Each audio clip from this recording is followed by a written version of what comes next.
এই ঠাণ্ডাৰ দিনত আপোনালোকে নাৰিকল তেলৰ লগত মাত্ৰ দুবিধ বস্তু মিলাই মুখত লগাই শুকান খহটা ফটা আৰু মুখৰ কলা দাগ দূৰ কৰি আপোনালোকৰ স্কিনখন উজ্জ্বল বগা আৰু গ্লোয়িং কৰি তুলিব পাৰিব। হাই ফ্ৰেন্ডছ, আপোনালোক সকলোকে মোৰ অসমীয়া সঁচাই চেনেলৰ নতুন এটা ভিডিঅ'ৰ মাজলৈ স্বাগতম জনালো। আশা ৰাখিছো আপোনালোক সকলো ভালে আছে। বৰ্তমান ঠাণ্ডাৰ সিজনত বতাহ, ধূলি, বালি, প্ৰদূষণ আদি বেছি হোৱাৰ বাবে আমাৰ ছালখন ঘৰৰ পৰা বাহিৰলৈ ওলাই গলে খুব বেছিকৈ লেতেৰা হৈ আহে আৰু এই ঠাণ্ডাৰ দিনত আমাৰ ছালখন শুকান হৈও থাকে আৰু শুকাই আমাৰ ছালখন ফাটিবলৈ আৰম্ভ কৰে, ছালৰ উজ্জ্বলতা নোহোৱা হৈ যায় আৰু ছালখন খহটা হৈ যায়। ছালখনৰ উজ্জ্বলতা আহিবলৈ, ছালখন চাফা হ'বলৈ, ছালখনৰ শুকানতা দূৰ হ'বলৈ, ছালখন নিমজ কৰিবলৈ, কোমল কৰিবলৈ আজি মই আপোনালোকক খুব বঢ়িয়া এটা ফেচ পেক দেখুৱাম। ফেচ পেকটো লগোৱাৰ আগত আপোনালোকৰ স্কিনখন ভালকৈ ক্লিন কৰিব লাগিব আৰু ক্লিন কৰিবৰ কাৰণে মই আপোনালোকক খুব বঢ়িয়া এটা ক্লিনজাৰ তৈয়াৰ কৰি দেখুৱাম। আৰু ফেচ পেকটো লগোৱাৰ পাছত আপোনালোকে ফেচ পেকটো ধুই তাৰ পাছত কি লগাব লাগে সেইটো দেখুৱাই আছো। আৰু দেখুৱাৰ আগতে আপোনালোকলৈ এটা ৰিকুৱেষ্ট আছিলে, আপোনালোকে যদি মোৰ এই ভিডিঅ'টো ভাল পায় ভিডিঅ'টোত এটা লাইক কৰিব। মোৰ চেনেলটো এতিয়ালৈকে যদি আপোনালোকে ছাবস্ক্ৰাইব কৰি লোৱাই নাই তেতিয়াহ'লে সোনকালে ছাবস্ক্ৰাইব কৰি ল'ব আৰু ওচৰতে থকা বেল আইকনটো আপোনালোকে প্ৰেছ কৰি দিব। তেতিয়া মোৰ আহিবলগীয়া সকলোবোৰ ভিডিঅ' নটিফিকেশ্যন আপোনালোকলৈ সোনকালে যাব আৰু সোনকালে মোৰ ভিডিঅ'বোৰ আপোনালোকে চাবলৈ পাব। এতিয়া মই প্ৰথমতে আপোনালোকক ঠাণ্ডাৰ দিনত স্কিনখন ক্লিন কৰিবৰ কাৰণে খুব বঢ়িয়া এটা ক্লিনজাৰ তৈয়াৰ কৰি দেখুৱাম। ঠাণ্ডাৰ দিনত স্কিনখন ক্লিন কৰিবৰ কাৰণে এতিয়া মই আপোনালোকক বঢ়িয়া এটা ক্লিনজাৰ তৈয়াৰ কৰি দেখুৱাম নাৰিকল তেলেৰে।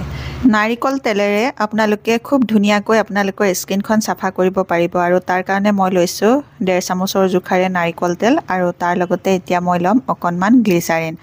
গ্লিচাৰিনেও আমাৰ ছালখন সতেজ কৰি ৰাখিবলৈ আৰু হাইড্ৰেট কৰি ৰাখিবলৈ বহুত বেছিকৈ সহায় কৰে আৰু নাৰিকল তেলৰ লগত এতিয়া মই গ্লিচাৰিনখিনি ভালকৈ মিক্স কৰি ল'লোঁ। তাৰ পাছত মই ইয়াৰ লগতে মিক্স কৰিম অকণমান নেমু ৰস আৰু আপোনালোকৰ যদি স্কিনত নেমু ৰসটো চুট নকৰে তেতিয়াহ'লে আপোনালোকে অকণমান বিলাহী ৰসো মিক্স কৰিব পাৰে আৰু নেমু ৰসটো দিব পাৰিলে বেছি ভাল হয়। স্কিনখন ভালকৈ চাফাও হ'ব আৰু লগতে মুখৰ কলা দাগ দূৰ কৰিবলৈ বহুত বেছিকৈ সহায় কৰিব। এতিয়া মই গোটেই তিনিওবিধ বস্তু মিক্স কৰি লৈ এইটো এটা খুব ধুনীয়া ক্লিনজাৰ তৈয়াৰ কৰি ল'লোঁ। এই ক্লিনজাৰটোৱে মুখখন কেনেকৈ চাফা কৰিব চাওঁ বলক। এইটো তৈয়াৰ হৈ গ'ল ঠাণ্ডা দিনত স্কিনখন ক্লিন কৰিবৰ বাবে খুব বঢ়িয়া এটা ক্লিনজাৰ। প্ৰথমতে মুখত লগাই ল'ব লাগিব।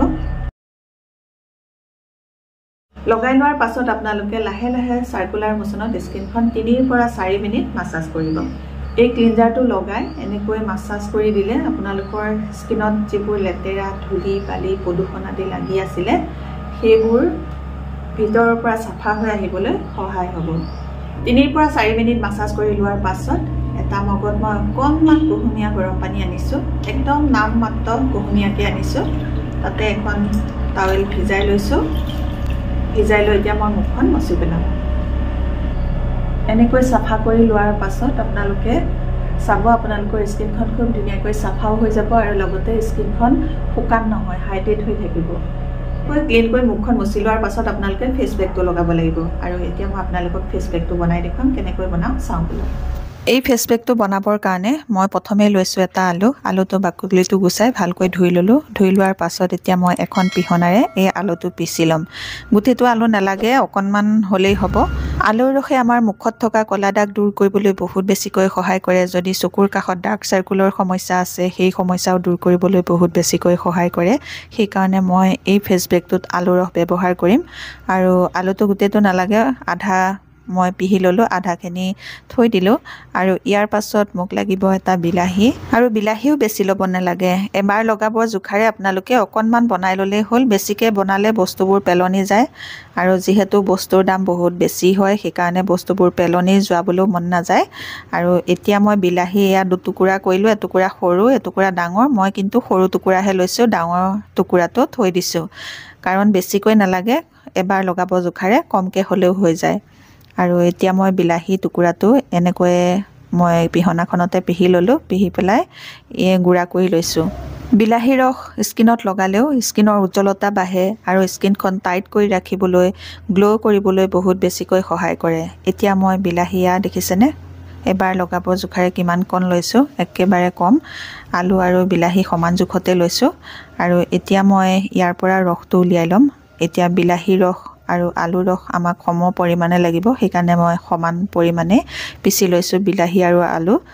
আৰু এখন চেকনিৰ সহায়ত এতিয়া মই চেকি পেলাই ইয়াৰ পৰা ৰসটো একেলগে উলিয়াই ল'ম বিলাহী ৰস 2 চামুচ আৰু আলু ৰস 2 চামুচৰ জোখাৰে হ'লে এই ফেচ পেকটো বনাবলৈ হৈ যায় এবাৰ লগাবৰ জোখাৰে হেতুৱে জোখ আপোনালোকে সেই জোখটোতে এই বস্তু দুবিধ ভালকৈ পিচি গুড়া কৰি তাৰ পৰা ৰসটো উলিয়াই ল'ব এতিয়া মোৰ ৰসখিনি উলিওৱা ইয়া হৈ গ'ল 4 চামুচ মানৰ জোখাৰে মই ইয়া বিলাহী আৰু আলু ৰস পালো আৰু ইয়াৰ লগত এতিয়া মই দুবিধমান বস্তু মিক্স কৰিম তাৰে ভিতৰত প্ৰথমবিধ বস্তুৱে হৈছে বেচনে আমাৰ মুখৰ কলা দাগ দূৰ কৰিবলৈ স্কিনখন সাফা কৰিবলৈ উজ্জ্বল কৰিবলৈ বহুত বেছিকৈ সহায় কৰে ঠাণ্ডা দিনত এই ফেচ পেকটোৱে আপোনালোকৰ ছালখন সতেজ কৰিবলৈ সহায় কৰিব আৰু লগতে স্কিনত থকা যিবোৰ কলা দাগ সেইবোৰ দূৰ কৰিবলৈ সহায় কৰিব এতিয়া মই এয়া ভালকৈ মিক্স কৰি ললো অকনমান পনিয়া হৈছে দেখিছেনে এনেকৈ পনিয়াকৈ ৰাখিব কাৰণ ইয়াৰ পাছত মই আৰু দুবিধ বস্তু মিক্স কৰিম ইয়াৰ লগত সেইকাৰণে অকনমান পনিয়া হৈ থাকিলে ভাল হয় এতিয়া মই লম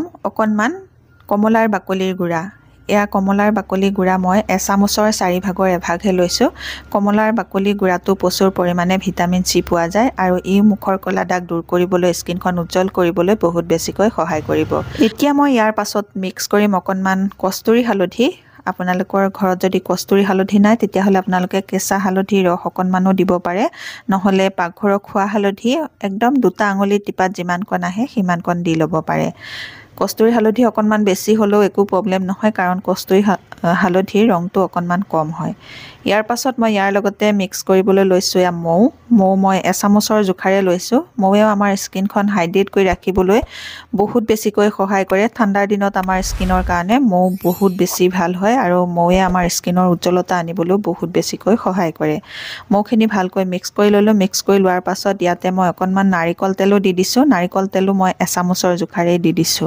নাৰিকল তেলো আমাৰ মুখৰ কলা দাগ দূৰ কৰিবলৈ বহুত বেছিকৈ সহায় কৰে স্কিনখন হাইড্ৰেট কৰি ৰাখিবলৈ বহুত বেছিকৈ সহায় কৰে এতিয়া মই নাৰিকল তেলখিনি ইয়াৰ লগতে ভালকৈ মিক্স কৰি ললো মিক্স কৰি লোৱাৰ পাছত এইটো খুব বঢ়িয়া ফেচ পেক তৈয়াৰ হৈ গ'ল এই ফেচ পেকটো লগোৱাৰ নিয়মটো কেনেকৈ লগাব লাগে চাও বলো এতিয়া তৈয়াৰ কৰি ললো খুব বঢ়িয়া এটা ফেচ পেক যেটো ফেচ পেকে আপোনালোকৰ মুখৰ কলা দাগ দূৰ কৰিবলৈ সহায় কৰিব লগতে আপোনালোকৰ ছালখন উজ্জ্বল কৰিবলৈ বগা কৰিবলৈ ছালখন হাইড্ৰেট কৰি ৰাখিবলৈ সহায় কৰিব ফেচ পেকটো প্ৰথমতে পাতলকৈ এটা লেয়াৰ মই মুখত লগাই লৈছো আপোনালোকে আধা ফেচ পেক পাতলকৈ মুখত লগাই ল'ব আৰু আধাখিনি ৰাখি দিব আধা ফেচ পেক লগাই ললো আধাখিনি ৰাখি দিলো আৰু এই যিখিনি লগালো এতিয়া লগাই পেলাই 3-4 মিনিট লাহে লাহে সাৰ্কুলাৰ মোচনত মাসাজ কৰিম এনেকৈ মাসাজ কৰিলে স্কিনখনত এটা ভাল স্ক্ৰাবৰ কাম কৰিব আৰু আমাৰ স্কিনত যদি ডেড স্কিন সেল জমা হৈ আছে বা শুকান মিট ছাল লাগি আছে সেইবোৰ আতৰি যাব আৰু মিট ছালবোৰ আতৰি গলে আমাৰ স্কিনৰ উজ্জ্বলতা বাঢ়িবলৈ সহায় হ'ব এনেকৈ 2-3 মিনিট মাসাজ কৰি লোৱাৰ পাছত 2 নম্বৰ কুটাটো ইয়াৰ ওপৰতে লগাই দিছো গোটেই মুখখনতে 2 নম্বৰ পলেপটো আপোনালোকে ডাঠকে এনেকে লগাই ল'ব লগাই লোৱাৰ পাছত আপোনালোকে 15 পৰা 20 মিনিট ৰাখিব 20 মিনিটৰ পাছত মুখখন ধুব লাগিব মুখখন ধোৱাৰ পাছত কি লগাব হেতু মই আপোনালোকক দেখাই আছো 20 মিনিট পাছত এতিয়া মই মুখখন ধুই আহিলো ইয়াৰ পাছত এতিয়া মই লগাম অকনমান গোলাপ জল